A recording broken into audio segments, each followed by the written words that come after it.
Bonjour à tous et bienvenue dans le Petit Journal. Nouvelle discipline en vogue cet hiver, le e-fat bike, un vélo tout-terrain parfait pour la neige. Nouveau venu sur les pistes cet hiver, le e-fat bike. Imaginé et créé en Alaska, ce vélo pneus énorme avec assistance électrique à la côte.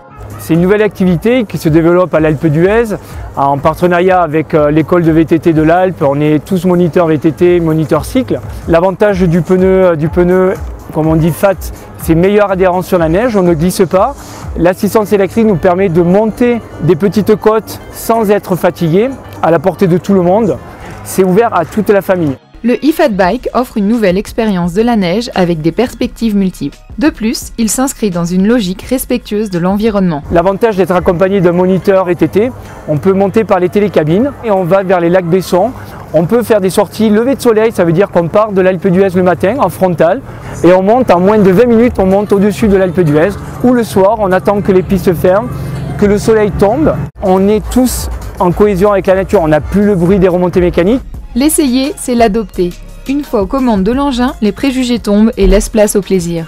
Je suis pas très fan de vélo à la base et je me suis dit attends, vélo sur neige, je vais finir les fesses par terre.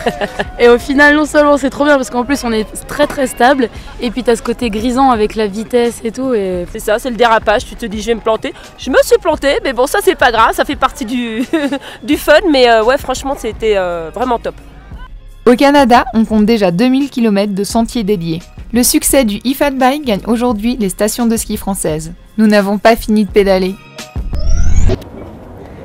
Ils étaient présents l'année dernière en haut du Signal, la caravane est de retour. Sucré ou salé, les gaufres de Charles et Nathalie, c'est tous les jours jusqu'au coucher de soleil.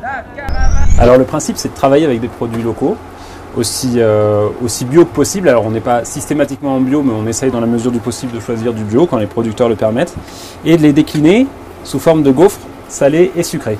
Voilà, et puis sinon on travaille aussi sur du sucré, donc on fait tout maison bien sûr, c'est dans la logique aussi de Signal 2108 qui est donc voilà, premier maître restaurateur de l'Alpe d'Huez, d'où le partenariat.